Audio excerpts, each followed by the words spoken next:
दोस्तों आज हम लोग cell the unit of life का दूसरा भाग और अंतिम भाग करने वाले हैं, जिसमें कि हम लोग माइटोकॉन्ड्रिया, प्लास्टिड्स और प्लास्ट जिसमें आता है और बाकी सब चीज़ पढ़ेंगे। लेकिन चैप्टर को शुरू करने के पहले मैं एक बहुत इंपॉर्टेंट सूचना आपको देना चाहता हूं कि अगले क्लास से यानी कि फ्राइडे 14 फरवरी से हम लोग एक मेगा रिवीजन कोर्स शुरू करने वाले हैं, जिसका नाम दिया हमने आखिरी छलांग सीरीज। अगर आप में डॉक्टर बनने की सपना है और आप नीट क्रैक करना चाहते हो तो ये आपके लिए सुनहरा मौका है कि हम लोग आपको 28 दिन में 28 चैप्टर फिजिक्स के पूरे कॉन्सेप्ट, थ्योरी और PYQs अप टू 2024 तक हम लोग कराएंगे, रेगुलस कराएंगे, ताकि आप कोई भी क्वेश्चन ना छोड़ के आए आप एग्ज़ाम हॉल में और आप कामयाब बने। आपका सपना हम पूरा करेंगे विथ सीरीज आखिरी छलांग। फिजिक्स के 28 चैप्टर 28 दिनों में हम लोग कंप्लीट करेंगे। शुरू हो रही है 14 आपके फ्राइडे से, और ये सप्ताह में 3 दिन होगा। ये मंडे, वेडनेसडे, फ्राइडे, क्योंकि आपको रिवीजन करने के लिए हम टाइम देना चाहते हैं, इसलिए 28 दिन होगा। लेकिन लगातार 28 दिन नहीं, 28 दिन में 28 चैप्टर वन शॉट सारे के सारे होंगे। हर चैप्टर का वन शॉट होगा। आप हमारे साथ जुड़े रहिए और कामयाबी का स्वाद चखिए। तो अब चलते हैं हम लोग क्लास में। लेकिन क्लास में जाने के पहले रिक्वेस्ट है कि अभी तक आपने डेस्टिनी को सब्सक्राइब नहीं किया है और बेल आइकन नहीं प्रेस किया है तो जरूर कर लें, ताकि नोटिफिकेशन आपको मिलती रहे। Hello students, welcome to Destiny Jeet. मैं हूं आपका मेंटर RK सर। शुरू करते हैं क्लास।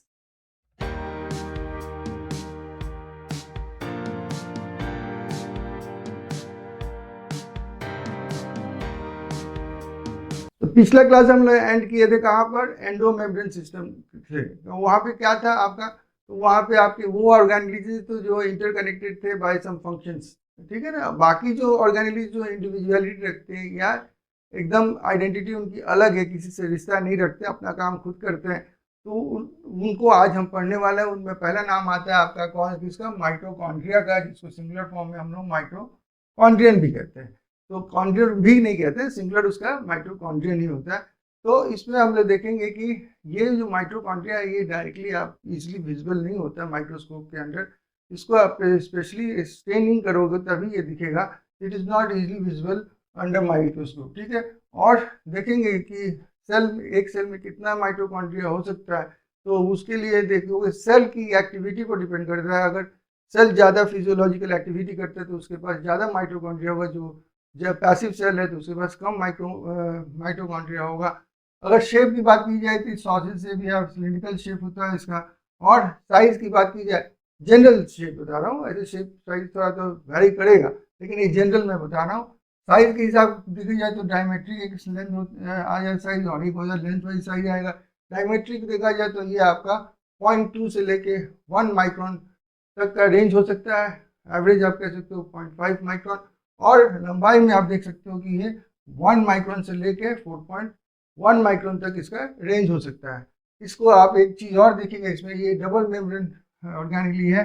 डबल मेम्ब्रेन आप कहने मतलब एक मेम्ब्रेन आप यहाँ पे देख रहे हो और एक मेम्ब्रेन देख रहे हो, ऐसे चल रहा है ऐसे, ठीक है। उधर से इस तरह से देखिए, इधर से, और बाहर का मेम्ब्रेन ये। तो 2 मेम्ब्रेन हो गए, एक आउटर मेम्ब्रेन और एक इनर मेम्ब्रेन। और ये क्या करता है, इसके भीतर का जो कैविटी है उसको 2 भाग में कर देता है। एक तो आप देख रहे हो 2 मेम्ब्रेन के बीच में एक भाग आ जाता है, और एक इनर मेम्ब्रेन के भीतर एक भाग है।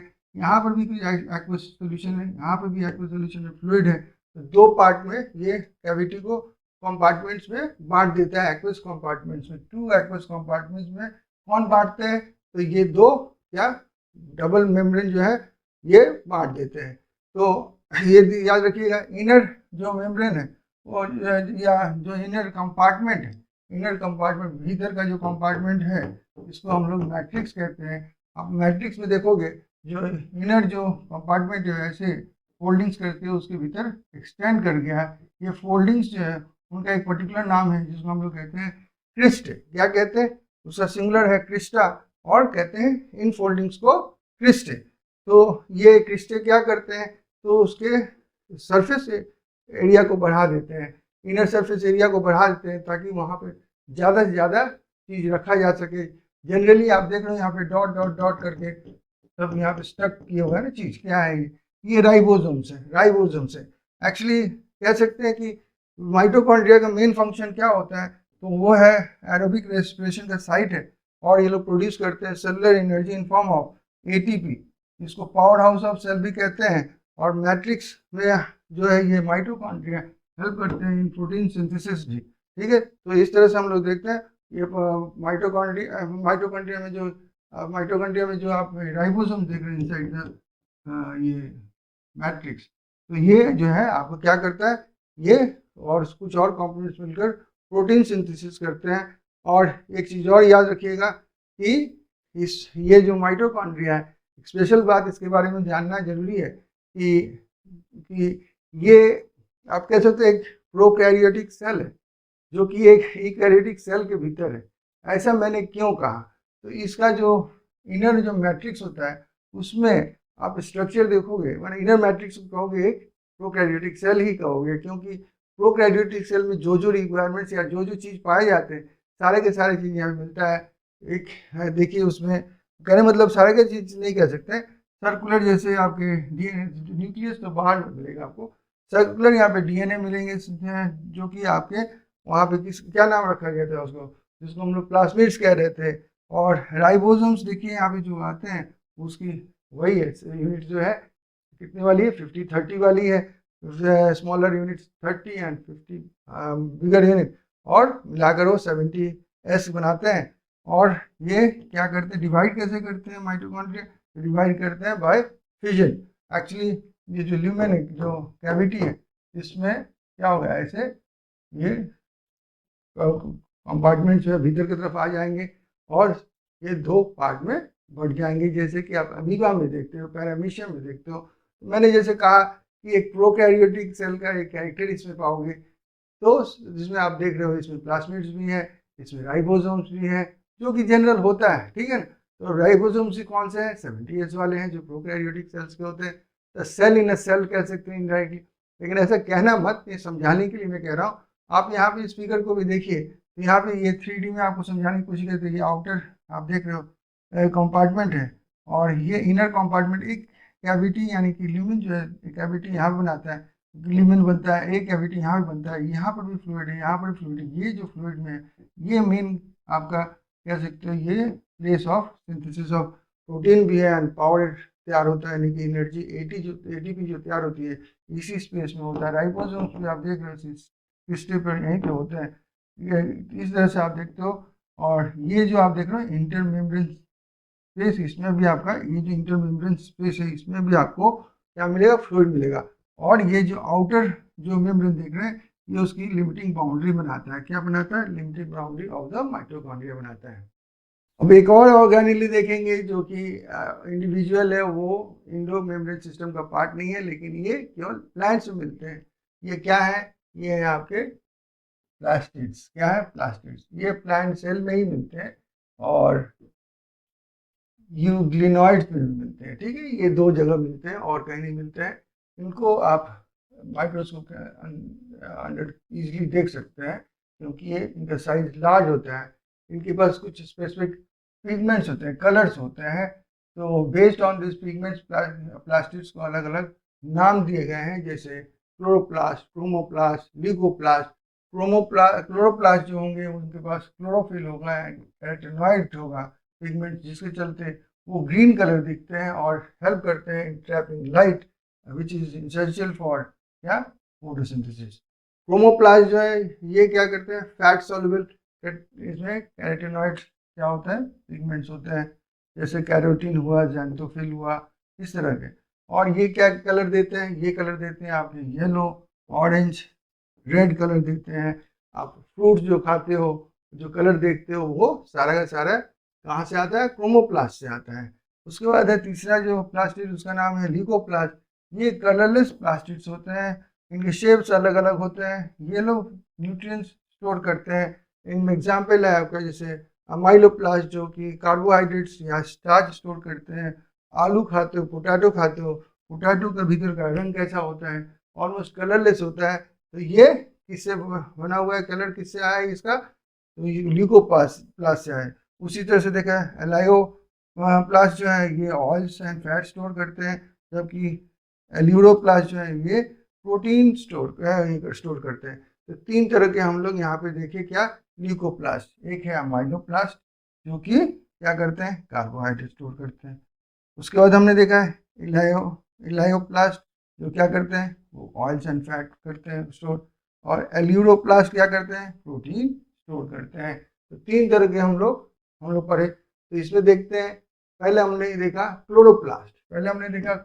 जो ग्रीन कलर का होता है, ये फोटोसिंथेसिस में हेल्प करता है बेसिकली। लेकिन क्योंकि इसके पास कैरोटेनॉइड्स हैं तो कुछ ये लिपिड सिंथेसिस में भी करता है, लेकिन ये इंपॉर्टेंट पार्ट उसका नहीं है। मोर इम्पॉर्टेंट पार्ट है फोटोसिंथेसिस करवाना। क्रोमोप्लास्ट हमने क्या देखा, तो ये बहुत सारे कलर, रेड ऑरेंज येलो, ये सारे कलर पिगमेंट सिंथेसिस करता है, स्टोरेज करता है।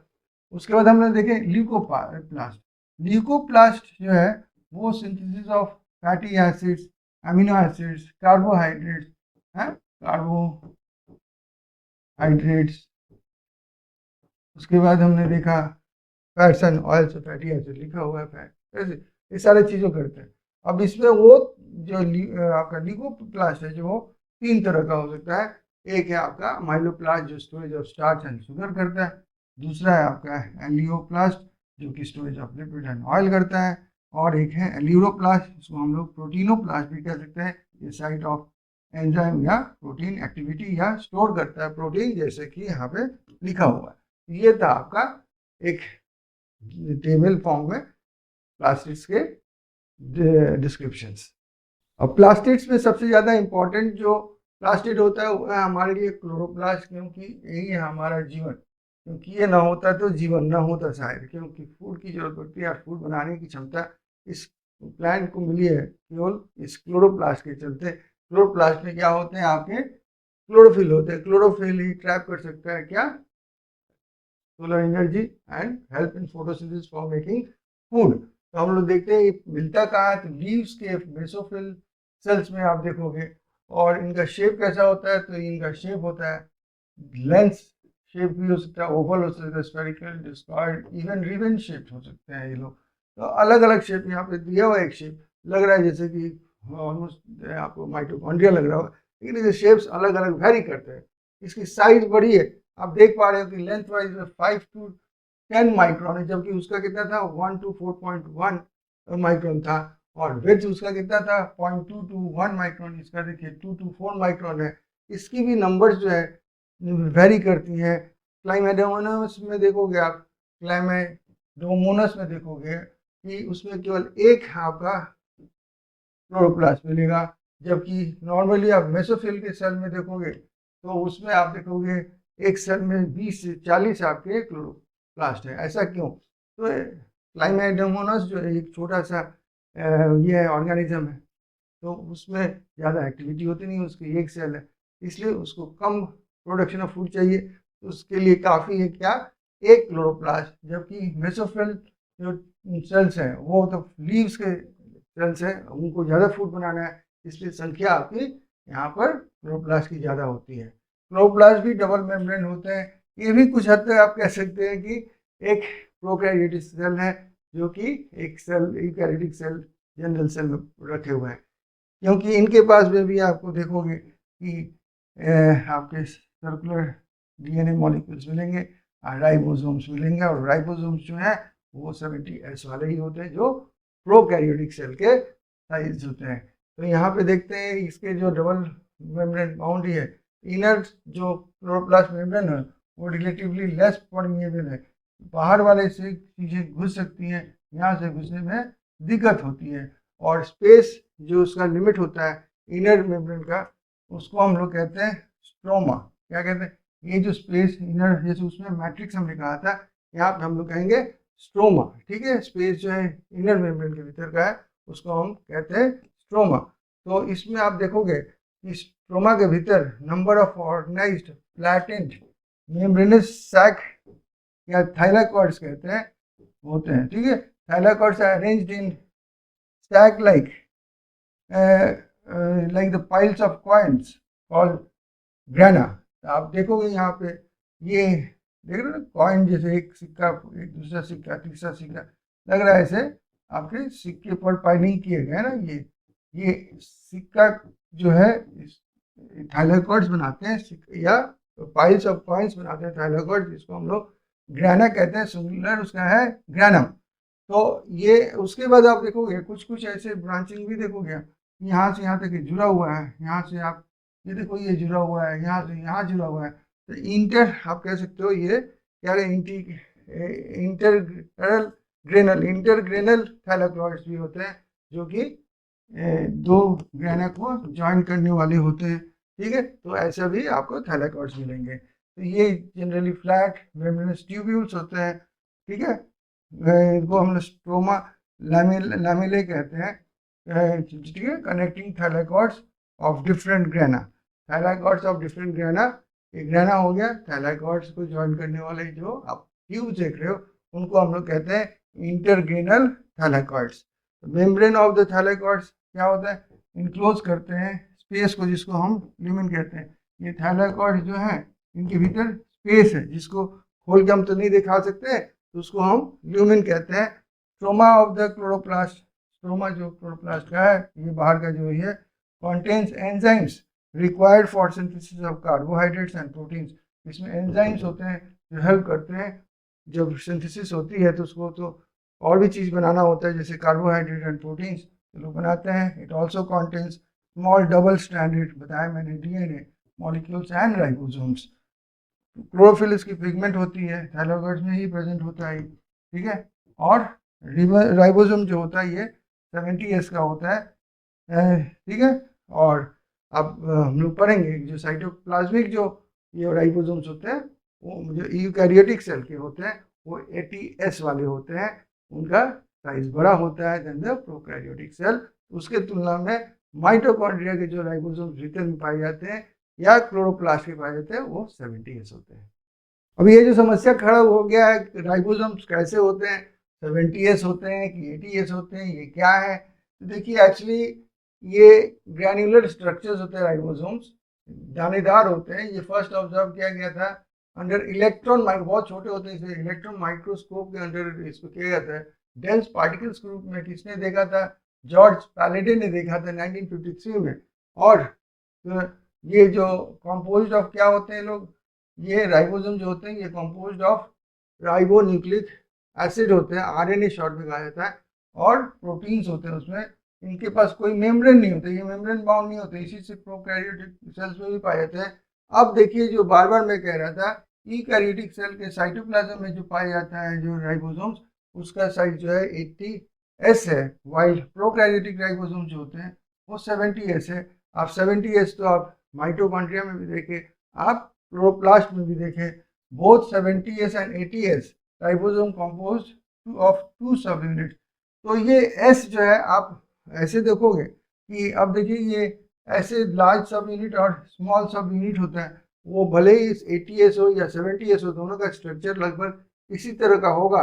और यहाँ पे आप देख रहे हो ये प्रोटीन, हम लोग पढ़ेंगे सिंथेसिस कैसे करता है वो, तो एक प्रिंटिंग मशीन के जैसे टाइपिंग करता है वैसे करता है वो, तो अभी बाद में उसको हम सीखेंगे, पहले तो समझ रहे ऐसे स्ट्रक्चर होता है राइबोसोम का। अब देखिए यहाँ पे हम लोग प्रोकैरियोटिक राइबोसोम देख रहे हैं, जहाँ की यहाँ पे 70S आप देख पा रहे हो, और ये यूकैरियोटिक राइबोसोम देख रहे हो जो कि 80S लिखा हुआ है। तो यहाँ पे जो 2 सब यूनिट्स बने हुए हैं, यहाँ पे जो सब यूनिट्स 2 बने हुए हैं, ये क्या बने हुए हैं, ये 50S एंड 30S यानी 80 होना चाहिए, लेकिन यहाँ पे कितना लिखा हुआ है, 70। उसी तरह देखिए यहाँ पे 80S लिखा हुआ है, यहाँ पे बड़ा सब यूनिट 60 का होता है और छोटा इसका 40S का होता है, दोनों मिलाकर 100 होना चाहिए, लेकिन 80 है। ये बात आपको दिमाग में रखनी, नहीं तो गलत हो जाएगा। अब आप कहोगे कि ये क्यों ऐसा है, एक्चुअली ये साइज नहीं है, ये प्रोडक्शन कितना टाइम लेता है उस हिसाब से ये दिया गया टाइम। इसको हम लोग S को यहाँ पे कहते हैं स्वेटबर्ग यूनिट, स्वेटबर्ग यूनिट है, और ये स्टैंड्स फॉर सेडिमेंटेशन कोएफिशिएंट।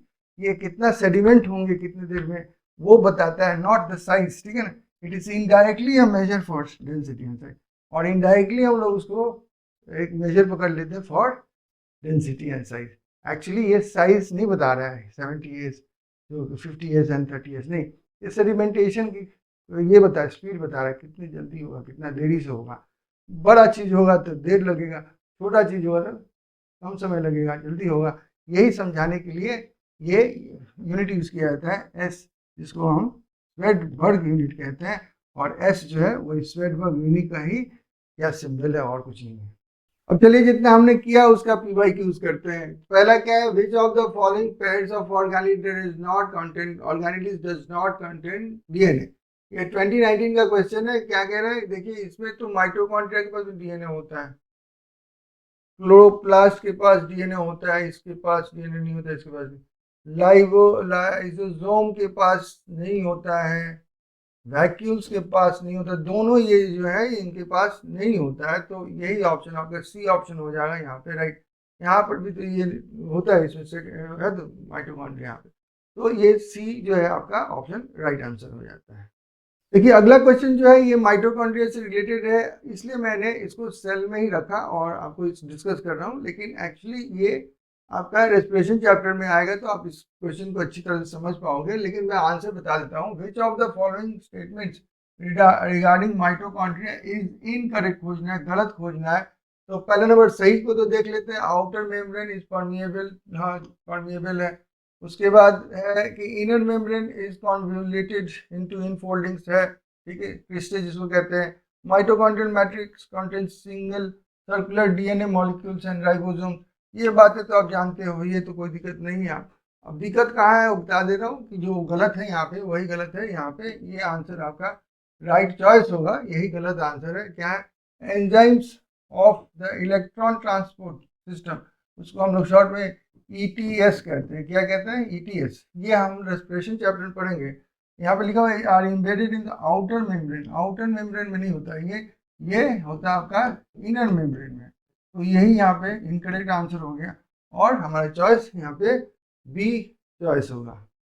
अब नेक्स्ट क्वेश्चन देखते हैं। नेक्स्ट क्वेश्चन क्या है, which of the following cell organelles is responsible for extracting energy from carbohydrate to form ATP. अब एनर्जी कौन देता है, who is the powerhouse of the cell? वो तो माइटोकॉन्ड्रिया है। यहाँ पे माइटोकॉन्ड्रिया जो लिखा होगा उसको लिख देंगे। तो लाइसोसोम है, राइबोज है, क्लोरोप्लास्ट एंड माइटोकॉन्ड्रियन है। तो यही हो गया, इज लिखा हुआ है इसलिए माइटोकॉन्ड्रिया लिखा हुआ, सिंगुलर लिखा हुआ है। नेक्स्ट क्वेश्चन देखते हैं। नेक्स्ट क्वेश्चन क्या है, तो कह रहा है कि माइटोकॉन्ड्रिया एंड क्लोरोप्लास्ट आर, हमको यहाँ पे दो स्टेटमेंट्स दिए हुए हैं। तो कह रहा है कि सेमी ऑटोनोमस ऑर्गेनेल्स। हाँ, हमने कहा ना कि एक तो cell within the cell है, एक सेमी ऑटोनोमस, वो खुद अपना बाइनरी फ्यूजन भी करते हैं और एक प्रोकैरियोटिक सेल के हिसाब से काम भी करते हैं। तो सेमी ऑटोनोमस ऑर्गेनेल्स कह सकते हैं। और कह रहे हैं कि form by the division of pre existing organelles, they contain DNA but lack protein synthesising machinery. तो इसमें एक गलत हो गया कि they lack protein synthesising machinery. तो राइबोसोम तो प्रोटीन सिंथेसाइज करता है। तो ये जो सेक्शन यहाँ पे जो दिया हुआ है ये गलत यहाँ पे दिया हुआ है, ठीक है। तो इस तरह से हम कह सकते हैं स्टेटमेंट 1 जो है वो तो सही है, स्टेटमेंट 2 जो है कुछ पार्ट इसका सही है, लेकिन लास्ट पार्ट आप देख रहे हो वो गलत है। इसलिए हमारा चॉइस क्या होगा, A right, A correct and true and B false. ऐसा कौन सा है, A is true and B is false. ये आपका सी नंबर चॉइस बनता है। चलिए नेक्स्ट क्वेश्चन देखते हैं क्या है। The structure that are formed by stacking of organized flattened membranous sacs in chloroplast are what? तो देखिए हमने कहा था ना थाइलाकॉइड्स कॉइन जैसी चीज होता है, थाइलाकॉइड्स ऐसे ऐसे करके जब स्टैक हो जाएंगे तो ये क्या बनेगा, इसको क्या पूरे स्टैकिंग को क्या कहेंगे हम, इस स्टैक को कहेंगे हम ग्रेना। क्या कहेंगे, ग्रेना। तो थाइलाकॉइड्स स्टैकिंग करके क्या बनाते हैं, ग्रेना बनाते हैं। और थाइलाकॉइड्स क्या होते हैं, एक तरह से फ्लैटेंड क्या है सैक्स है, उसमें स्पेस होता है जिसको हम ल्यूमेन कहते हैं। तो मैं थोड़ा सा थाइलाकॉइड्स के बारे में भी समझा दिया। ईच मेंबर को हम लोग थाइलाकॉइड कहते हैं। ईच में एक कॉइन को पकड़ लीजिए, एक सिक्का है, एक सिक्के को आप सिक्के के रूप में पकड़ लीजिए इसको कुछ देर के लिए। तो ये सैक फॉर्म में होता है, लेकिन इसको हम थाइलाकॉइड कहेंगे। और बहुत सारे सिक्के एक साथ में हो गए तो एक कॉलम बन गया, तो उसको हम लोग ग्रेना कहेंगे। यहाँ पे ऑप्शन क्या होगा, डी ऑप्शन आपका राइट ऑप्शन होगा, ठीक है। नेक्स्ट क्वेश्चन देखते हैं। नेक्स्ट क्वेश्चन क्या है? नेक्स्ट क्वेश्चन कह रहा है कि DNA is not present in, DNA किसमें नहीं है? न्यूक्लियस में होता है, हाँ होता है। माइटोकॉन्ड्रिया में डीएनए होता है, सर्कुलर डीएनए होता है। क्लोरोप्लास्ट में भी सर्कुलर डीएनए होता है, ठीक है। राइबोसोम में कहाँ से डीएनए होगा? तो ये आंसर आपका राइट हो गया एक्चुअली। तो डी ऑप्शन यहाँ पे आपका राइट ऑप्शन हो जाता है। नेक्स्ट क्वेश्चन देखते हैं, ये 2014 का है। Which structure perform the function of mitochondria in bacteria? Mitochondria in bacteria, तो माइटोकॉन्ड्रिया करता क्या है? एक्चुअली पावर हाउस कहते हैं माइटोकॉन्ड्रिया। माइटोकॉन्ड्रिया पावर हाउस क्यों कहलाता है? वो एक्चुअली रेस्पिरेशन कराता है। रेस्पिरेशन करके मन फूड को ब्रेक करता है, जो कार्बोहाइड्रेट फूड है उसको, ग्लूकोज को ब्रेकअप करता है। ब्रेक करके क्या करता है, उसमें से एनर्जी निकालता है। एनर्जी निकालता है यानी कि वो ऑक्सीडेशन करता है फूड का, और उस प्रोसेस को हम लोग क्या कहते हैं? रेस्पिरेशन कहते हैं।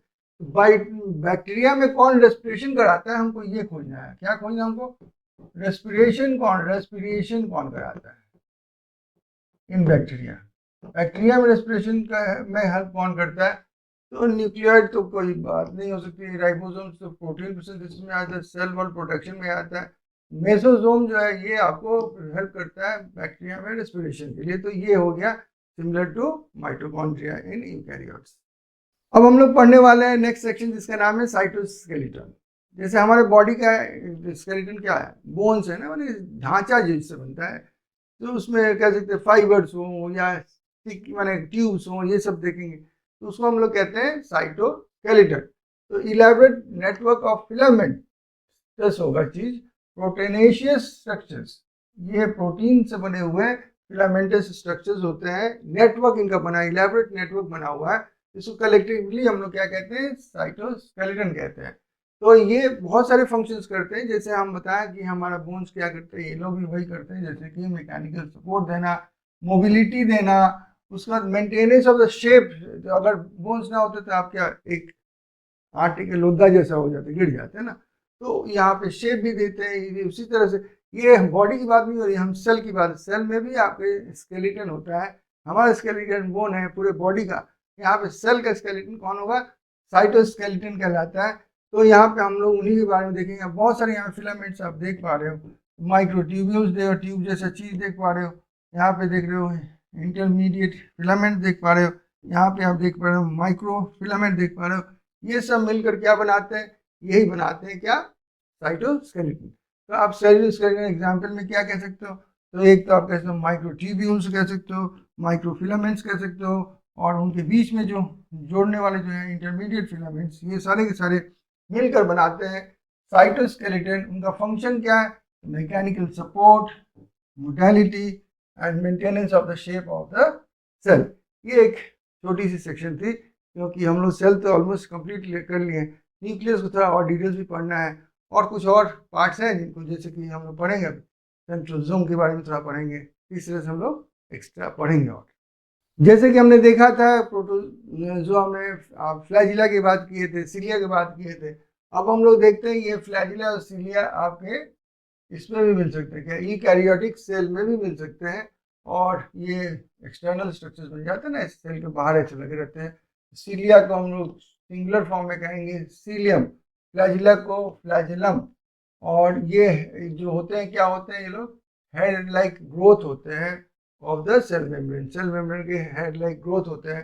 सीलिया छोटे होते हैं साइज में। और ये काम कैसे करते हैं? चप्पू कहते हैं ना, वैसे से किसी चीज को ठेलना।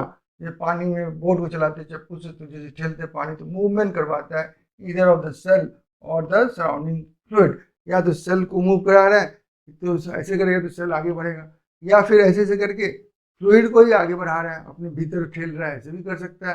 तो ये दोनों काम कर सकता है कौन? सिलिया। फ्लैजिला जो है कंपैरेटिवली लॉन्गर होते हैं लोग, और इनका मेन काम केवल मूवमेंट ऑफ द सेल। यहाँ पे देखा गया मूवमेंट ऑफ सेल भी हो सकता है, या movement of the surrounding fluid भी हो सकता था कि इसमें, in case of cilia. But flagella का बेसिक काम है सेल को मूव करवाना। यहाँ पे देखोगे prokaryotic bacteria also possesses flagella, हम लोग देखे थे। लेकिन वो जो है flagella structurally different from that of the eukaryotic flagella होगा।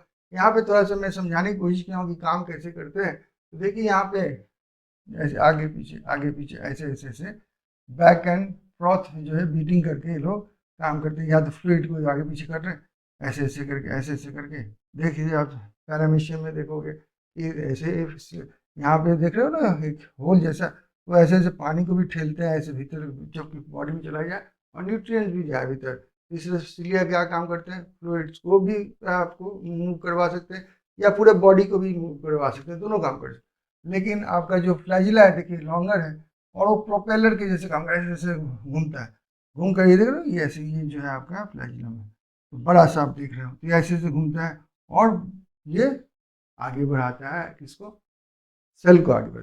आप कहोगे तो ये तो यूनिसेल ऑर्गेनिजम्स आप दिखा रहे हो, आप तो पढ़ा रहे थे एनिमल सेल, प्लांट सेल। मैंने तो ये कहा नहीं कि कहीं कि यूकैरियोटिक सेल जो है वो मल्टी सेलुलर ही होगा। मैंने कहा दो तरह के सेल्स होते हैं, एक यूकैरियोटिक सेल होता है, उसमें केवल आपके कौन से आ जाते हैं, मोनेरा का ही क्लास किंगडम आ जाता है। बाकी चार किंगडम जो है आपके, जो प्रोटिस्टा है, फंजाई है, प्लांट्स है, एनिमल्स है, वो सारे के सारे यूकैरियोटिक सेल में आते हैं। तो जहाँ पर इनको, ये तो सिंगुलर भी हो सकते हैं, जो प्रोटिस्टा जो है वो तो सिंगुलर है, माने सिंगल सेल है, यूनिसेलुलर है। तो सिंगल सेल वाले तो मूवमेंट ऐसे ही करेंगे ना। ये आपको सिंगुलर सेल की बात बता रहा हूँ। तो ये उसी सेल का काम होता है। हमारे बॉडी में भी कुछ ऐसे सेल्स होते हैं जो मूव करते हैं, जैसे ब्लड सेल्स मूव करते हैं कि नहीं करते हैं, तो उनके बारे में अभी डिस्कस नहीं करना चाहता हूँ।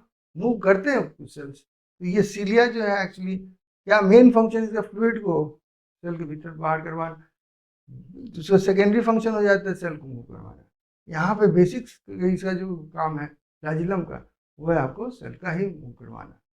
जैसे कि हमने देखा था कि जो सीलिया या फ्लैजिलम जो है आपका बैक्टीरिया यानी कि प्रोकैरियोट्स का बहुत सिंपल फॉर्म में था। लेकिन यहाँ पे आप देखोगे अगर यूकैरियोटिक सेल में देखो तो जो सीलिया या सीलियम एंड फ्लैजिला या फ्लैजिलम कह सकते हैं सिंगुलर के लिए, इनके ऊपर एक प्लाज्मा मेम्ब्रेन होता है, ठीक है। इनका कोर जो है, इनका कोर बीच का जो हिस्सा होता है उसको हम लोग कहते हैं एक्सोनिम। और ये एक्सोनिम एक नहीं नंबर ऑफ माइक्रोट्यूब्यूल्स पोजेस करते हैं जो पैरेलली लॉन्ग एक्सिस पर ये करते हैं। आप ऐसे देखिए, ये जो आप देख रहे हो ना बहुत सारे छोटे छोटे छोटे पाइप, ये ऊपर में समझ लीजिए ये प्लाज्मा मेम्ब्रेन है और बहुत सारे पाइप उसमें लगे हुए हैं, पैरेलली एक दूसरे से चल रहे हैं।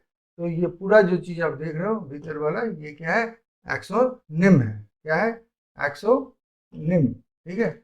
Exonym usually has 9 pairs of doublets. आप ठीक से देखोगे यहाँ पे ये 9 पेयर्स, एक दो ऐसे करके, एक दो दो दो करके देखिए, दो एक हो गया, 3 4 5 6 7 8 9, 9 पेयर्स देख रहे हैं ना, 9 पेयर्स ऑफ डबलेट पाइप्स देखोगे आप, ठीक है। Arrange radially, arrange peripheral tubules, ये पेरिफेरल बाहर की तरफ लग रहा है, सर्कमफ्रेंस पर सर्कल के ये लोग अरेंज्ड है। और सेंट्रली आप देखोगे एक पेयर ऑफ माइक्रोट्यूब्यूल है, लाल रंग का आप देख रहे हो, माइक्रोट्यूब्यूल दो हैं, पेयर ऑफ माइक्रोट्यूब्यूल सेंटर में भी होते हैं। तो टोटल कितने हो गए आपके, 9+2 या 9+1। तो यहाँ पे हम लोग एक्चुअली इसको पेयर के रूप में नहीं बताते हैं, इसको हम लोग सिंगुलर बताते हैं। तो इसको क्या 9 का अरेंजमेंट है और ये 2, तो इसको एरे जो कहते हैं 9+2 कहते हैं, इसको हम लोग 9+1 नहीं कहते हैं, याद रखिएगा, ठीक है। ये बहुत जरूरी है, क्योंकि बहुत बच्चे क्या सोचते हैं कि ऐसे तो दिखा दिया हमने कि ये दो यहाँ पे है और बाकी ये जो दो यहाँ पे जो है ये पेयर्स नहीं कहलाते, ये दोनों सेम है।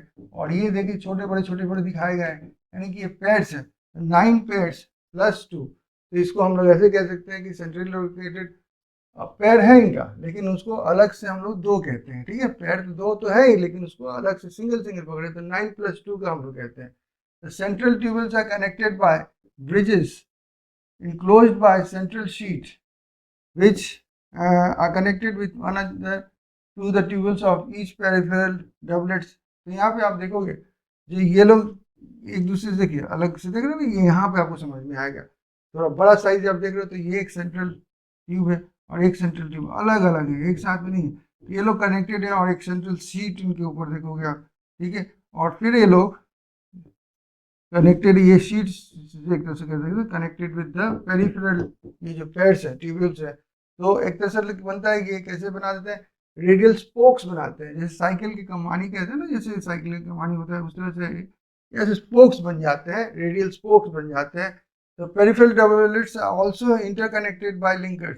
अब ये जो यहाँ पे डबल है ना, ये डबल है, ये डबल है, अब इनके बीच में भी देखिए कुछ कनेक्टर्स हैं, इनको हम लिंक करने वाले कहते हैं। इनको हम लोग क्या कहेंगे? लिंकर्स कहेंगे। क्या कहेंगे? लिंकर्स कहेंगे। क्या कहेंगे? लिंकर्स कहेंगे। Both cilium and flagellum emerge from centriole like structure. Centriole के बारे में हम जानते हैं, तो ये सेंट्रियल केवल एनिमल बॉडी में ही पाया जाता है ना, पढ़े हम लोग। तो ये स्ट्रक्चर्स से ही निकलते हैं, लेकिन वो जैसे मैंने कहा सेंट्रियल लाइक स्ट्रक्चर्स से निकलते हैं। उन सेंट्रियल लाइक स्ट्रक्चर्स जहाँ से ये निकलते हैं उनको हम लोग बेसल बॉडीज कहते हैं। क्या कहते हैं? बेसल बॉडीज कहते हैं। इसको मैं रिवाइज करना चाहूँगा फिर से। देखिए, मैं इस फिगर को तो 3D में मैं समझाने के लिए लिया हूँ कि एक एक्सन रिम क्या होता है।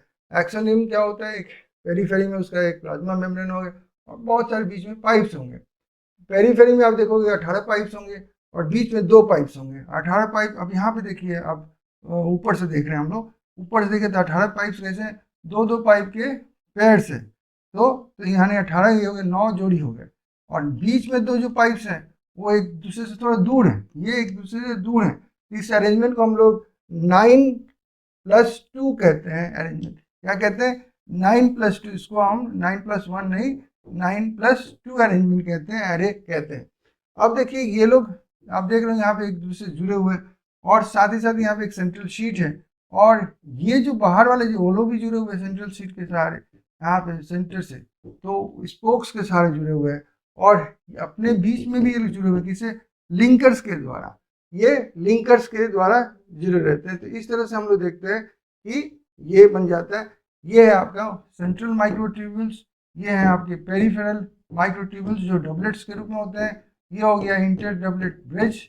ये जो हो गया आपका प्लाज्मा मेम्ब्रेन हो गया। ये जो हो गया प्लाज्मा मेम्ब्रेन हो गया। ये था, और ये सारे आप देखिए रेडियल स्पोक्स है, सेंट्रल शीट है, सेंट्रल ट्यूब्यूल तो बता ही दिया, इनका ये कनेक्टेड है। इस तरह से हम देखते हैं। ये है आपका सीलिया का भी स्ट्रक्चर है ये, और बेसिकली फ्लैजेलम का भी स्ट्रक्चर है ये। ये बनते हैं किससे? ये बनते हैं किससे?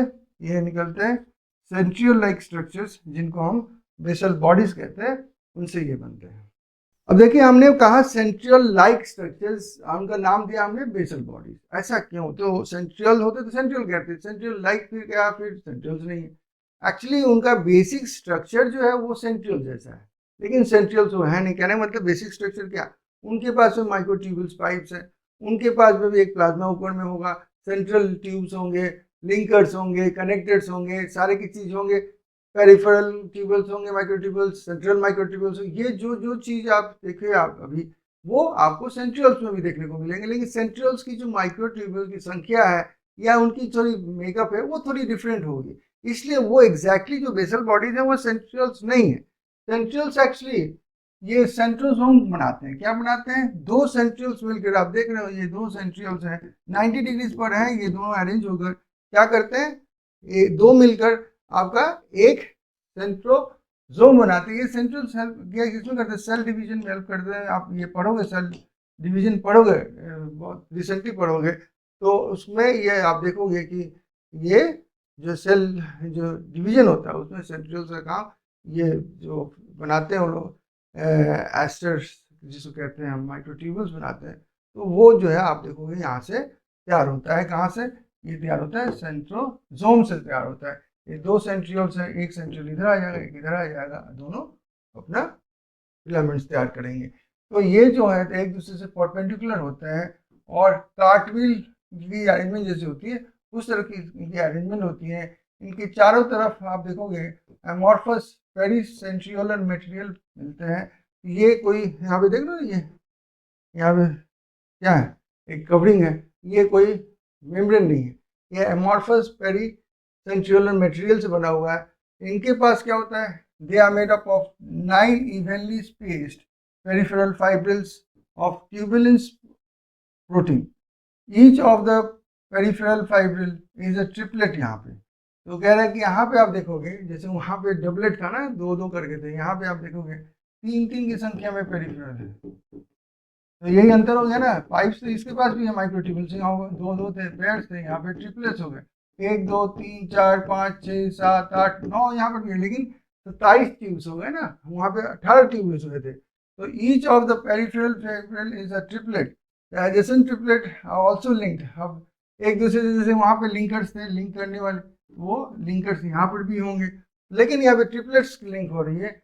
The central part of the proximal region of the central is also proteinaceous and called, central part जो होता है, यहाँ पे जो सेंट्रल पार्ट है तो वो भी प्रोटीनेशियस होता है, और उसमें जो है उसको कहते हैं हम लोग central part of the centriole का जो कहते हैं उसको हब कहते हैं, which is connected with tubules of the peripheral triplets bye radial spokes. यहाँ पर भी रेडियल स्पोक्स आप देख रहे हो, ऐसे रेडियल स्पोक्स है, रेडियल स्पोक्स के द्वारा ये कनेक्टेड है। तो ठीक है, तो centrioles form the basal body of cilia and flagella. हम लोग सेंट्रियल्स लाइक स्ट्रक्चर कहेंगे, सेंट्रियल लाइक स्ट्रक्चर क्या बनते हैं, ये बेसल बॉडी बनाते हैं of cilia and flagella. Cilia and flagella जब वो बनेंगे तो वहाँ पे ट्रिपलेट्स नहीं होंगे, वहाँ पे डबलेट्स हो जाएंगे। एंड द स्पिंडल फाइबर जो बता रहा था मैं, spindle fibre give rise to spindle apparatus during the cell division in animal cell division हम लोग पढ़ेंगे। तो देखिए स्पिंडल फाइबर जो बनेंगे वो सेंट्रियोल के इससे बनेंगे, सेंट्रियोल के जो फाइबर्स निकलेंगे ऐसे उससे ही बनेंगे, और ये लोग क्या करेंगे, क्रोमोसोम्स के दो तरफ सेल के खींचकर दो पोल पर ले जाएंगे और टेलोफेज में दो सेल्स में उसको बांट देंगे, सेल डिवीजन कराएंगे। अब चलिए इनके ऊपर कुछ PYQs किए जाए। पहला PYQ है कि which of the following function is carried out by cytoskeleton in a cell. तो साइटोस्केलेटन के 3 फंक्शंस हम लोग पढ़े, क्या क्या, एक तो हम लोग पढ़े मैकेनिकल स्ट्रेंथ, दूसरा पढ़े मोटिलिटी यानी मूवमेंट पढ़े, और तीसरा हमने पढ़ा मेंटेनेंस ऑफ शेप। इसमें से तीनों बातें जो भी एक होगा तो देखा जाए, ट्रांसपोर्टेशन नहीं होगा, न्यूक्लियर डिवीजन नहीं होगा, वो प्रोटीन सिंथेसिस नहीं होगा, मोटिलिटी आपका राइट ऑप्शन हो जाए, तो यहाँ पे डी ऑप्शन आपका राइट ऑप्शन हो जाता है। चलते हैं अगला क्वेश्चन देखते हैं क्या है, 2020 का है। ये बोल रहा है कि match the following columns and select the correct option. ठीक है, तो यहाँ पे कॉलम दिया हुआ है क्या, स्मूथ एंडोप्लाज्मिक रेटिकुलम, तो ये तो आपका लिपिड सिंथेसिस में हेल्प करेगा। उसके बाद rough endoplasmic reticulum protein synthesis में हेल्प करेगा। ठीक है, गोल्जी कॉम्प्लेक्स, गोल्जी कॉम्प्लेक्स क्या करेगा, ग्लाइकोसाइलेशन। ठीक है, सेंट्रियल स्पिंडल फॉर्मेशन, तो ये हो गया सीधा। तो आपका क्या होगा, A1 A2 ये दो है, तो ठीक है, A2 B1 तो आपका डी ऑप्शन हो गया। देखते बाकी तीनों, गोल्जी कॉम्प्लेक्स ठीक है, एंड सेंट्रियल स्पिंडल फॉर्मेशन 4 ठीक है, तो ऑप्शन आपका डी ऑप्शन राइट हो जाता है। नेक्स्ट क्वेश्चन देखते हैं। नेक्स्ट क्वेश्चन क्या है, नेक्स्ट क्वेश्चन कह रहा है microtubules are the constituents of. Microtubules constituents किस चीज के हैं, तो इसके लिए हम लोग क्या देखेंगे कि यहाँ पे सीलिया फ्लैजिला पैरोक्सिसोम्स कहाँ से आ गए, स्पिंडल फाइबर्स ठीक है, सेंट्रियोल्स ठीक है, सीलिया ठीक है, तो ये तो हो गए माइक्रोट्यूब्यूल्स, तीनों में होते हैं ना, तो बी ऑप्शन आपका राइट ऑप्शन हो जाता है। अब अगला क्वेश्चन देखते हैं क्या क्वेश्चन कह रहा है कि the linear solid linear cytoskeleton elements having diameter of 6 nanometre, nanometre बहुत पतला हो गया, बहुत छोटा हो गया, and made up of a single type of 10 to the power -9 हो जाता है मीटर में। अच्छा, मेड अप ऑफ क्या single type of monomer is known as, lamins दिया हुआ है, माइक्रोट्यूब्यूल्स दिया हुआ है, माइक्रोफिलामेंट, इंटरमीडिएट फिलामेंट। मैंने बताया था कि देखिए सेल अगर है तो आपके ऐसे करके जो है ये माइक्रो फिलामेंट्स हैं, और छोटे छोटे यहाँ पे इंटरमीडिएट माइक्रो फिलामेंट्स होते हैं, ठीक है ना, बीच में छोटे छोटे, और यहाँ पे सेंट्रियल पकड़ लेते हैं, ऐसे आपको माइक्रोट्यूब्यूल्स निकलते हैं यहाँ से। तो ये जो है थोड़ा से बड़े साइज के होते हैं, तो हम यहाँ पे माइक्रोफिलामेंट्स ही चॉइस में लेंगे, सी ऑप्शन आपका राइट ऑप्शन होगा। अब चलिए हम लोग नेक्स्ट क्वेश्चन करते हैं। नेक्स्ट क्वेश्चन क्या है देखें, ये भी एक मैच द फॉलोइंग ही है, जिसमें फॉलोइंग मैच करके करेक्ट आंसर लिखना है आपको। तो देखिए सेंट्रियल जो है क्या बेसल बॉडी हो सकता है, सेंट्रियल बेसल, सेंट्रियल लाइक है, सेंट्रियल तो कह रहे थे ना, तो बेसल बॉडी बना देते हैं, सेंट्रलाइज हो जाते हैं, तो वो बेसल बॉडी सेंट्रल हो गया ये 1 नंबर। उसके बाद है आपका मैंने 1 का 4 हो गया। उसके बाद बी क्लोरोफिल। क्लोरोफिल में आप क्या पाया था आपने, थाइलाकॉइड्स पाया था आपने। उसके बाद क्रिस्टे। क्रिस्टे क्या है, ये इनफोल्डिंग्स इन द माइटोकॉन्ड्रिया, ठीक है। राइबोसोम न्यूक्लिक एसिड से बने हुए हैं, कौन सा, आरएनए से। तो ये सारे के सारे आपके कॉम्बिनेशन मिल जाते हैं। तो क्या मिला मुझे, A4। तो A4 2 है आपके। उसके बाद बी देखते हैं, बी हमारा 2 आया है, तो B2 ये हो गया। तो आंसर हमारा बी ऑप्शन राइट हो गया। अब हम लोग कोर ऑफ द सेल के बारे में पढ़ेंगे, वो है आपका क्या, न्यूक्लियस। तो न्यूक्लियस का असल में पहले डिस्क्राइब किसने किया, तो रॉबर्ट ब्राउन ने किया। और फिर उसकी स्टेनिंग की गई किसके द्वारा, फ्लेमिंग के द्वारा। फ्लेमिंग ने स्टेनिंग कर कर उसमें कुछ कलर्ड ऑब्जेक्ट बेसिक डाई से स्टेन किया। तो उन्होंने कुछ ऐसे फाइबर्स मिला उनको, कलर्ड फाइबर्स उसमें मिला, जिसको उन्होंने कहा कि कलर्ड फाइबर्स है। क्रोमैटिन एक क्रोमा मीन्स कलर होता है, तो क्रोमैटिन माने कलर्ड फाइबर्स मिले। तो उसको एक्चुअली क्रोमैटिन जो थ्रेड्स है उसी को कहा गया। आज उसी को क्रोमैटिन ही कहते हैं और कुछ नहीं कहते हैं। तो अगर देखा जाए तो न्यूक्लियस को हम लोग 2 फेज में पढ़ते हैं। एक है आपका इंटरफेज होता है, जो कि आपका नॉन डिवाइडिंग फेज होता है, और एक होता है डिवाइडिंग फेज होता है, जो कि आपका उसमें मेटाफेज, प्रोफेज, एनाफेज, टेलोफेज तीनों आ जाते हैं। तो हम उसको अभी नहीं पढ़ेंगे, हम लोग सेल डिवीजन तो नहीं पढ़े, लेकिन हम लोग दोनों पार्ट समझेंगे कि सेल का जो न्यूक्लियस है 2 तरह से दिखता है। एक बार तो उसका न्यूक्लियर मेम्ब्रेन सब कुछ होता है, तो वो इंटरफेज हो जाता है जो हम पढ़ते हैं। तो इंटर नॉन डिवाइडिंग फेज वाले टाइम में हम लोग ये देखते हैं, कौन सा, ये स्ट्रक्चर देखते हैं कौन सा, जब उसमें न्यूक्लियस का एक इंटरफेज में हम जो देखते हैं, तो न्यूक्लियस ऑफ द सेल उस समय डिवाइड नहीं करता रहता है। तो उसकी अब हम उस जब डिवाइड नहीं करते, अब हम क्या देखते हैं, उसमें highly extended and elaborate nucleo protein fibre, जिसको हम लोग क्रोमैटिन कहते हैं, उसी को कलर किया गया था स्टेनिंग करके, फ्लेमिंग के द्वारा, ठीक है। उसके बाद में क्या होता है, न्यूक्लियर एक मैट्रिक्स हो गया, भीतर में मैट्रिक्स मतलब मैट्रिक्स हो गया, फ्लूइड हो कह सकता है। एंड वन और मोर स्फेरिकल बॉडी, जिसको न्यूक्लियोली कहते हैं। यहाँ पे आप स्फेरिकल बॉडी एक देख रहे हैं, ऐसे आपके और भी हो सकते हैं, यहाँ पे एक और भी हो सकता है, यहाँ पे वन और मोर ऐसे स्फेरिकल बॉडीज होता है। इसका एक इन्वेलप होता है। तो ये आप इन्वेलप देख रहे हो, यहाँ पे इसका इन्वेलप है, लेकिन 2 पैरेलल मेम्ब्रेन से बना हुआ, outer membrane and inner membrane. आप ऐसे सोचो कि एक मोटा बलून मत पकड़िए आप, फुटबॉल का कोई पंप नहीं करते हवा, उस तरह से देखिएगा तो उसका मोटा चद्दर होता है ना, लेयर होता है, तो एक भीतर हो गया एक बाहर हो गया। तो उस तरह से यहाँ पे 2 पैरेलल मेम्ब्रेन्स होते हैं, और उनके बीच में स्पेस जो होता है वो मोटा, जैसे मैंने बताया ना, पकड़ के इमेजिन कि यहाँ पे 10 to 15 नैनोमीटर का स्पेस होता है, उसको हम लोग पेरी न्यूक्लियर स्पेस कहते हैं। इनके दो ये जो ब्लू कलर देख रहे हो ना, यहाँ मैं येलो जिसको कर रहा हूँ, ये स्पेस है उनके बीच का, उसको हम लोग पेरी न्यूक्लियर स्पेस कहते हैं। और ये बैरियर बन जाता है between the materials present inside the nucleus, nucleus के भीतर जो मटेरियल्स हैं, एंड आउटसाइड द न्यूक्लियस, जो साइटोप्लाज्म जो न्यूक्लियस है मटेरियल्स है, उनको में सेपरेशन करता है। आउटर जो मेम्ब्रेन है, आप देखो ये continuous with the endoplasmic reticulum से ये कॉन्टिन्यूस हो जाता है। इस पर आप राइबोसोम्स भी पाओगे, बहुत सारी जगह पर देखोगे।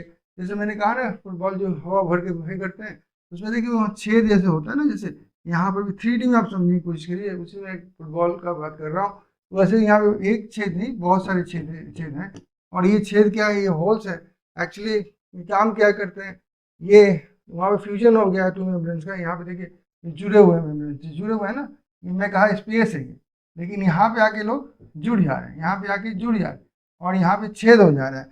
ये क्या करता है, ये मूवमेंट करता है, पैसेज मूवमेंट करता है of RNA protein nucleus take place through in both direction होता है, between the nucleus and the cytoplasm, force के द्वारा होता है। और नॉर्मली हम लोग देखते हैं कि एक न्यूक्लियस आपको एक सेल में मिलता है जनरली, मल्टी न्यूक्लियर भी हो सकते हैं, लेकिन एक न्यूक्लियर जनरली मिलता है। कुछ ऐसे मैच्योर सेल्स होते हैं जो कि एनिमल एंड प्लांट दोनों में, आप देखोगे अब मैमल्स के, हमारे ही जो एरिथ्रोसाइट्स है उसमें न्यूक्लियस नहीं होता है। सिर्फ ट्यूब सेल्स में जो है ना, उसमें भी आपका जो है न्यूक्लियस नहीं होता है, वो कंपेनियन सेल के न्यूक्लियस से काम चलाता है। हमारा जो है आरबीसी में न्यूक्लियस नहीं होता है, विदाउट न्यूक्लियस भी कुछ सेल्स हो सकते हैं, एंड दे आर लिविंग। अब थोड़ा हम लोग पढ़ते हैं कि न्यूक्लियस के भीतर जो मैट्रिक्स है उसमें क्या क्या प्रेजेंट है। तो आप देखोगे ये मैट्रिक्स भीतर में आप देख रहे हो, ये तो मेम्ब्रेन हो गया, जैसे डबल मेम्ब्रेन है, यहाँ पे होल है, भीतर की बात कर रहे हैं, इस मैट्रिक्स की बात कर रहे हैं। इसमें क्या है आपके देखेंगे तो पहले नंबर आप देखोगे कि इसमें बहुत सारे थ्रेड लाइक स्ट्रक्चर्स आपको देखने को मिल रहे हैं। तो ये थ्रेड लाइक स्ट्रक्चर्स क्या है, ये एक्चुअली क्रोमैटिन है, यही कलर हो जाते हैं स्टेनिंग करने पर। आप देख रहे हो यहाँ पे पिंक एंड पर्पल दिखा दिया गया है। और क्या आप देखते हो तो यहाँ पे एक गोला सा बॉल जैसा चीज दिख रहा है, इसको हम लोग न्यूक्लियोलस कहते हैं। ये जनरली एक होता है, लेकिन एक से ज़्यादा भी हो सकता है। और ये जो होते हैं स्फेरिकल शेप के होते हैं, लेकिन इनके चारों तरफ कोई मेम्ब्रेन नहीं होता है, ये मेम्ब्रेन नहीं होता है। ये इनका जो ये है कंटेंट है, ये एक तरह से continuous with the rest of the nucleoplasm. इसको मैट्रिक्स है, उसको हम लोग न्यूक्लियोप्लाज्म कहते हैं, ठीक है। तो न्यूक्लियोप्लाज्म में आपको क्या मिल रहा है, न्यूक्लियोलस मिल रहा है, और क्या मिल रहा है, क्रोमैटिन मिल रहा है, और उसके चारों तरफ क्या है, न्यूक्लियर इन्वेलप या मेम्ब्रेन है, और उसमें आप पोर्स देख रहे हैं। अगर माइक्रोस्कोप, कमजोर माइक्रोस्कोप पर देखते हो तो कुछ ऐसे हेजी कुछ दिखेगा, लेकिन स्ट्रक्चर्स आपको महसूस कर पा रहे हो आप। यहाँ पे न्यूक्लियोप्लाज्म है, ये न्यूक्लियोलस जैसा चीज दिख रहा है, कह सकते हो कि ये और एक न्यूक्लियस बन सकता था। यहाँ पे पोर्स दिख रहे हैं आपको, न्यूक्लियर पोर, और ये न्यूक्लियर मेम्ब्रेन है, ठीक है। अब ये जो इसके बारे में तो जेनेटिक मटेरियल कैरी करते हैं, कॉन्क्रोमैटिक थ्रेड्स, क्रोमोसोम्स आप पढ़ोगे, उसका डीएनए पढ़ोगे उसमें, ठीक है। तो ये तो हो गए आपके यहाँ जेनेटिक मटेरियल कैरियर्स। ये जो आप गोल गोल देख रहे हो ये क्या है, ये भी काम करते हैं। क्या काम करते हैं ये लोग, एक्टिव राइबोसोमल आरएनए सिंथेसिस करते हैं। क्या करते हैं, राइबोसोम बनाने वाले आरएनए सिंथेसिस करते हैं। तो हम देखते हैं कि जिस सेल के पास में ज़्यादा न्यूक्लियोलस होगा वो ज़्यादा प्रोटीन सिंथेसिस कर सकता है, क्योंकि यही साइट ऑफ सिंथेसिस है। तो जैसा मैंने कहा कि इंटरफेज में आप देखोगे कि ये एक न्यूक्लियस है, उसमें क्रोमैटिन थ्रेड्स है, ठीक है, और इस तरह सेंट्रियोल्स बाहर में आपको दिखेंगे। लेकिन जैसे ही हम लोग चले आते हैं, इंटरफेज बहुत लंबा फेज होता है, कैसे 95% ऑफ द पीरियड जो है डिवाइड नहीं करता है सेल। अब बचा आपका ये माइटोटिक फेज में डिवीजन फेज, ठीक है। ये फेज जो है यहाँ पर जो देखोगे अब थोड़ा स्ट्रक्चर थोड़ा बदल जाता है। न्यूक्लियस का जो है इंटरफेस जो बता रहे थे, ये उस समय आप देखोगे ये loose distinct network of nucleoproteins called chromatins आपको मिलेंगे, ठीक है। लेकिन सेल डिवीजन के टाइम में क्या होगा, आप ये क्रोमैटिन्स क्या होते हैं, ये मोटे हो जाते हैं, कॉन्डेंस्ड हो जाते हैं, और स्ट्रक्चर्ड क्रोमोसोम्स बन जाते हैं। वहाँ पे क्या बन जाते हैं, क्रोमोसोम। ये जो क्रोमोसोम्स या क्रोमैटिन थ्रेड्स के ये एक्चुअली डीएनए इनके पास होता है, कंटेन करता है, और सम बेसिक प्रोटीन जिसको हम लोग हिस्टोन्स कहते हैं, साथ ही साथ सम ये आपके नॉन हिस्टोन प्रोटीन भी होते हैं, और आरएनए भी कुछ होते हैं, ठीक है। ये सिंगल अगर ह्यूमन का अगर ये लिया जाए, सेल लिया जाए, अप्रोक्सीमेटली देखा जाए थ्रेड और जो डीएनए होता है वो डिस्ट्रीब्यूटेड अमॉन्ग 46 आपके या 23 पेयर्स ऑफ क्रोमोसोम्स कहते हैं। और वो जो थ्रेड का साइज अगर देखोगे अप्रोक्सीमेटली उसको हम 2 मीटर्स कहेंगे। तो कुछ ऐसे हो जाता है, सेल जो न्यूक्लियर मेम्ब्रेन गायब हो जाता है, और आप देख रहे हैं क्रोमोसोम्स आप देख पा रहे हो, इस तरह से आप देख पाओगे। ये लोग धीरे धीरे बिखरेंगे, डिवाइड होकर, इधर स्पिंडल फाइबर, इधर स्पिंडल फाइबर बनेगा, और ये लोग खिंचाएंगे दो तरफ। तो ये देखिए ये आपके 23 पेयर्स ऑफ क्रोमोसोम्स आप देख रहे हो, 1 2 3 4 5 करके ऐसे आप 22 तक आते हो। एक सिमिलर टाइप देख रहे हो, मैंने कहा मतलब कि ये कलर का अगर है तो ये भी कलर का है, अगर ये लंबाई का है तो ये भी लंबाई का है, इस तरह से चलता है, ठीक है। ये मोटापे का है तो ये भी मोटापे का है, तो कोई दुबला वाला है कोई मोटा वाला है, तो ऐसे हो सकता है। लेकिन ऐसे तो ठीक है, सब कैरेक्टरिस्टिक है। यहाँ पे आप देख रहे हो 20, अगर हम इसका बात करें 23rd वाले पेयर में, 23rd वाले पेयर में दो तरह के कॉम्बिनेशन होते हैं, ये हो सकता है या ये हो सकता है। मेल होगा तो एक्स वाई आपको क्रोमोसोम्स मिलेंगे, फीमेल का अगर होगा तो एक्सएस क्रोमोसोम्स मिलेंगे। ये डिफरेंस आपको मिलता है 23rd पेयर में। बाकी 22 पेयर्स क्या होता है, सिमिलर टाइप के ट्रेड्स वाले होते हैं। अब देखिए सेल डिवीजन के टाइम में मैंने कहा कि न्यूक्लियर जो मेम्ब्रेन हट जाएगा, केवल उसके जो क्रोमैटिक थ्रेड्स कॉन्डेंस फॉर्म में दिखने लगते हैं ज़्यादा अच्छी तरह से, कहाँ पे, माइक्रोस्कोप के अंदर, उसको हम लोग कहते हैं क्रोमोसोम। ये क्रोमोसोम्स एक्चुअली होते क्या है, क्रोमैटिन थ्रेड ही होता क्या है, तो एक्चुअली ये बेरर ऑफ कह सकते हैं जेनेटिक मटेरियल डीएनए है, ठीक है। तो इसमें क्या होता है कि एक्चुअली ये इसेंशली ये प्राइमरी कॉन्स्ट्रिक्शन इनके पास होता है, जिसको कि एक जगह कॉन्स्ट्रिक्ट होते हैं, उसको हम लोग सेंट्रोमेयर कहते हैं। और साइड पे आप देखोगे उनका क्या डिस्क लाइक स्ट्रक्चर होता है, जिसको हम लोग कहते हैं क्या, काइनेटोकोर्स। जैसे कि आप देखिए यहाँ पे क्रोमोसोम है, आप देख रहे हो, और यहाँ पे ये कॉन्स्ट्रिक्शन आप देख रहे हो, प्राइमरी कॉन्स्ट्रिक्शन कहेंगे इसको, और यहाँ पे आप डिस्क लाइक स्ट्रक्चर्स देख रहे हो, इसको हम काइनेटोकोर्स कहेंगे। और ये कॉन्स्ट्रिक्शन जो है, जो वाला पोर्शन है, ये कॉन्स्ट्रिक्शन जो हुआ है, इसको हम लोग कहेंगे सेंट्रोमेयर। समझ में आ गया सेंट्रोमेयर क्या है। अब सेंट्रोमेयर की लोकेशन के हिसाब से सेंट्रोमेयर कहाँ लोकेट किया है, जैसे यहाँ पे सेंट्रोमेयर, यहाँ पे सेंट्रोमेयर, यहाँ पे सेंट्रोमेयर। आप देख लो सेंट्रोमेयर मेटाफेज में, ये एनाफेज है, ये खींच रहे हैं स्पिंडल्स इधर उधर, ठीक है, हम उसको हम नहीं बता रहे, हम इसको देख रहे हैं। तो यहाँ पे हम देखेंगे कि लोकेशन ऑफ द आपका जो सेंट्रोमेयर है, उसके हिसाब से हम कहेंगे कि क्रोमोसोम 4 तरह के होते हैं। पहला जो है मेटासेंट्रिक क्रोमोसोम, इसमें आप देखोगे मिडिल में आपका सेंट्रोमेयर है, यहाँ पे दोनों आर्म्स हैं, पी एंड क्यू जो लिखा हुआ है, पी का साइज जो होगा क्यू के बराबर होगा, ठीक है। और सेकेंड हम लोग देखते हैं सब मेटासेंट्रिक, तो वो बिटवीन मिडिल एंड एंड, ये एक तरफ ज़्यादा चला गया ना, अवे फ्रॉम द मिडिल चला गया, तो इधर शॉर्टर हो गया, पी वाला सेक्शन आर्म छोटा हो गया और क्यू वाला आपका बड़ा हो गया, तो आप कह सकते हो Q is greater than P, ऐसे, ठीक है। अब क्या चले थे, हम चले जाते हैं कि थर्ड वाला जिसको कहते हैं एक्रोसेंट्रिक क्रोमोसोम, जिसमें सेंट्रोमेयर देखोगे एक एंड की तरफ पहुंच गया। अब यहाँ पे Q is very much greater than P हो गया, ठीक है। और इस तरह से इसको हम क्लोज टू द एंड कहेंगे। और फाइनली फोर्थ जो होता है उसको टेलोसेंट्रिक क्रोमोसोम कहते हैं, जिसमें कि आपके पास टर्मिनल आपका सेंट्रोमेयर हो जाता है। इन दिस केस P का साइज ऑलमोस्ट 0 हो जाता है, यहाँ पे गायब हो जाता है, एवरीथिंग बिकम्स Q पेयर, ठीक है। इस तरह से हम लोग एट द एंड पहुंच जाता है। ये तो हो गया। एक और चीज़ आप देखोगे कि ये तो प्राइमरी कॉन्स्टिट्यूशन की बात हो रही थी, तो यहाँ पे आपको डिस्क मिले जो काइनेटोकोर्स कहला है। यहाँ पे कभी कभी किसी किसी क्रोमोसोम में आप देखो एक और कॉन्स्ट्रिक्शन मिल सकता है, और वहाँ पे जो ये जो आर्म्स बनते हैं उसको हम लोग सैटेलाइट कहते हैं। क्या कहते हैं, सैटेलाइट कहते हैं उसको, आर्म्स पीक की आर्म्स नहीं कहेंगे, उसको सैटेलाइट कहेंगे। सेकेंडरी ये जो है नॉन स्टेनिंग भी है, ये जो है, तो सेकेंडरी कॉन्स्ट्रिक्शन जो होता है स्टेन भी नहीं होता है, ये स्टेन नहीं होता है, ये नॉन स्टेनिंग है, ये स्टेन होता है, लेकिन ये स्टेन नहीं होता, बस सेकेंडरी कॉन्स्ट्रिक्शन स्टेन नहीं होते। और उसके पास में जो छोटे छोटे आप हिस्सा देख रहे हैं उसको हम लोग सैटेलाइट्स कहते हैं। अब हम लोग कुछ माइक्रो बॉडीज जो हमारे सेल में पाए जाते हैं उनके बारे में पढ़ेंगे। Many membrane-bound minute vesicles called microbodies contain various enzymes are present in both plant and animal cells. Microbodies are present in the cytoplasm of cell, so they are called cytosomes also.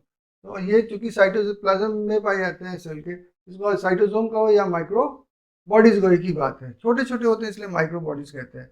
They are enclosed with single membrane, membrane होता है bound ना, single membrane होता है of phospholipid bilayer. ये phospholipid bilayer हम लोग पढ़े ना कि कैसे cell membrane by phospholipid bilayer है, उस तरह से।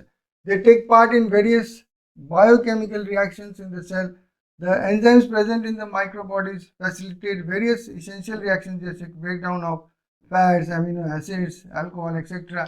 ये बहुत सारे बायोकेमिकल रिएक्शंस करते हैं ये लोग, मेन इनका काम यही है। तो ये थे, अगर बायो माइक्रोबॉडीज को देखा जाए तो ऐसे तो विशेष नहीं जानना, लेकिन आपको मैं बता दे रहा हूँ जो मेन है, तो पैरोक्सीजोम्स है, स्पेरोजोम्स है और ग्लाइक्सीजोम्स है।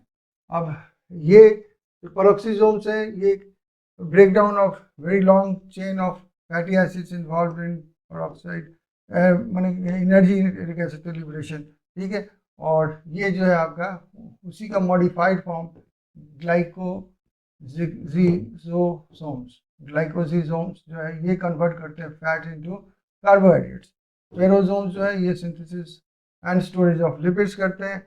ये मैंने जैसे बताया ये ऑक्सीडेटिव प्रोसेस है, और ऑक्सीजोम क्या करते हैं, एनर्जी में हेल्प करते हैं थोड़ा सा। अब ये देखिए आपको एक दिखाया गया कैसे माइक्रोबॉडी हो सकता है।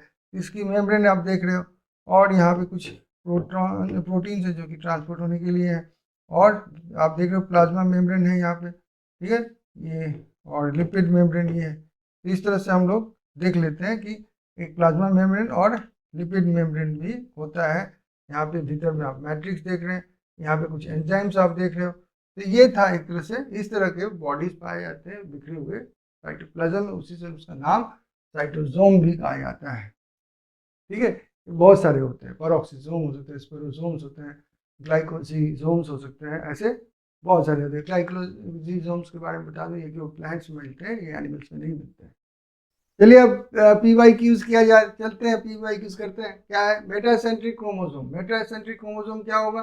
तो जहाँ सेंट्रोमेर मिडिल में होगा, तो सेंट्रोमेर मिडिल में होगा तो ये नंबर 3 आता है आपका। तो in the middle forming two equal arms P and Q, जैसे मैंने बताया। उसके बाद एक्रोसेंट्रिक क्रोमोसोम। एक्रोसेंट्रिक क्रोमोसोम क्या होगा? तो ये extremely short and very long arms बनाता है, तो ये हो गया आपका ये नंबर 1। सब मेटा क्या होगा? तो वो आपका होगा slightly away from the middle, सब मेटा है, तो ये हो गया नंबर 4। और आपका टेलो, टेलो हो गया आपका टर्मिनल एंड पे हो गया, तो ये हो गया आपका चॉइस। तो ए का आपका हो जाता है 3, ए का 3 एक ही है, तो यहाँ पे तो ऑप्शन में ये बन जाता है, चेक कर लेते बाकी सब। तो बी का आपका 1, सी का 4 एंड डी का 2, तो चॉइस आपका बी ऑप्शन राइट हो जाता है। अब नेक्स्ट क्वेश्चन देखते हैं। नेक्स्ट क्वेश्चन क्या है? तो ये है which of the following is incorrect खोजना है, इनकरेक्ट। तो पहला नंबर देखते हैं क्या लिखा हुआ है, micro bodies are present in both plants and animal cells. हम लोग को तो नहीं कहा गया था कि एनिमल सेल में केवल होता है, मैंने कहा कि ये केवल आपका प्लांट सेल में, पैरोक्सिसोम तो सब जगह पाया जाता है, तो ये तो सही है। ठीक है, उसके बाद है perinuclear space forms the barrier between materials present inside the nucleus and that of the cytoplasm, ये भी सही बात है। Nuclear pores act as passages for protein and RNA molecules in both directions between the nucleus and cytoplasm, ये भी सही बात है। तो लास्ट बचता है, यही रॉन्ग होगा। तो massive tubes elements possess conspicuous nucleus, nucleus तो होता नहीं है, एब्सेंट होगा ना यहाँ पे। ठीक है, तो ये एब्सेंट है, तो यही मेन यहाँ पे रॉन्ग हो गया, इसी के चलते रॉन्ग होने के चलते ये राइट चॉइस हो गया आपका। तो इस तरह से हम लोग निकाल लेते हैं। चलिए अगला क्वेश्चन देखते हैं क्या है। कह रहा है कि मैच कीजिए, फिर मैच करते हैं। चलिए, तो ए क्या है? ट्विस्ट है, infolding in the mitochondria. ठीक है, बी क्या है? Thylakoid, flattened membranous sacs of stroma of the plastid, तो ये हो गया 4। उसके बाद है आपका सी का सेंट्रोमेर, प्राइमरी कॉन्स्ट्रिक्शन, ठीक है ये। और उसके बाद बचता आपका सिस्टर्न, ये क्या है?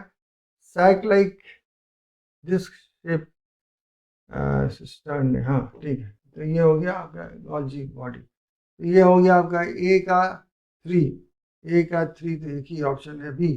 तो ए का 3, बी का 4, सी का 1 एंड डी का 2, तो बी ऑप्शन आपका राइट ऑप्शन मिल जाता है। नेक्स्ट क्वेश्चन देखते हैं क्या है। नेक्स्ट क्वेश्चन है आपका कि when the centromere is situated in the middle of two equal arms of the chromosome, the chromosome is referred to, या क्या मेटासेंट्रिक और क्या? तो यहाँ पे जो आंसर होगा वही है, यहाँ पे मेटासेंट्रिक, डी ऑप्शन आपका राइट ऑप्शन हो जाता है। चलिए नेक्स्ट क्वेश्चन करते हैं। नेक्स्ट क्वेश्चन क्या है? तो biosynthesis of ribosomal RNA occurs, कहाँ पे बनता है राइबोसोमल आरएनए? तो न्यूक्लियोलस, अभी पढ़े हम ना, न्यूक्लियोलस ऑफ द न्यूक्लियस में बनता है ये। तो ये सी ऑप्शन आपका राइट ऑप्शन हो जाता है। अगला क्वेश्चन देखते हैं क्या अगला क्वेश्चन। अगला क्वेश्चन आपका है 2019 का है ये। तो ये आपका shorter and longer arms of sub metacentric, shorter एक है and longer arms of the sub metacentric chromosomes are referred to as what? तो पी एंड क्यू आर्म्स मिल रहे थे ना, ये पी एंड क्यू आर्म्स ही होगा, लिख रहा था ना p and q, p and q, तो पी एंड क्यू आर्म्स ही कहते हैं हम लोग, यही इसका ऑप्शन राइट आंसर है। नेक्स्ट क्वेश्चन देखते हैं क्या है। क्वेश्चन कह रहा है कि which of the following is true for nucleolus, true चाहिए हमको।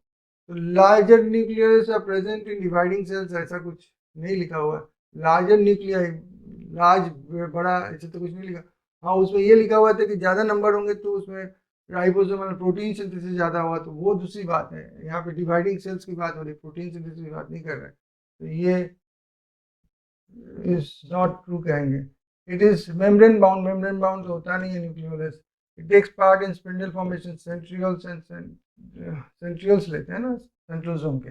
उसके बाद साइट ऑफ एक्टिव, यही तो है active ribosomal RNA synthesis. D option आपका राइट ऑप्शन हो जाएगा।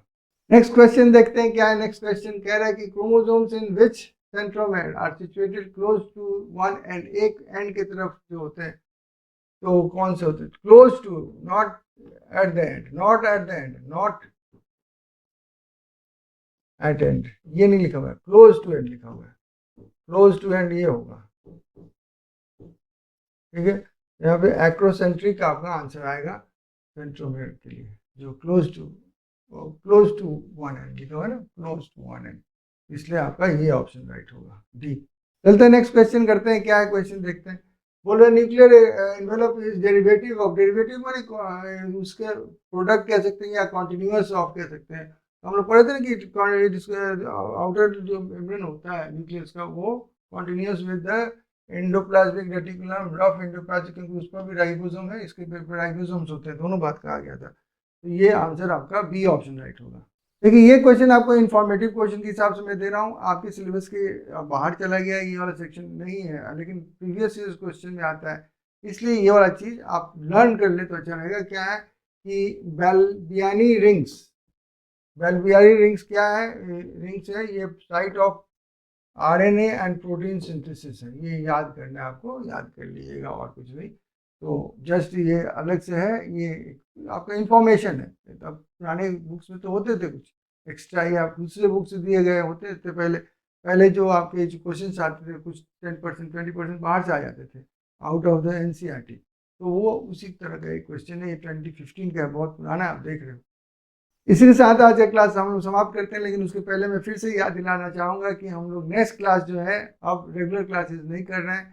क्या करने जा रहे हैं? हम लोग क्रैश कोर्स करने जाते हैं 28 डेज में 28 चैप्टर्स ऑफ फिजिक्स, और उसके लिए हमारे साथ जुड़िए। रिवीजन हम लोग पूरे दम से करेंगे और नीट में फोड़ेंगे। चलिए इसी के साथ में लाइक शेयर सब्सक्राइब करना ना भूलें डेस्टिनीजीत को, साथ ही साथ डेस्टिनीजीत के साथ पढ़ते रहो, कामयाबी की ओर बढ़ते रहो। And thank you for being a part of डेस्टिनीजीत।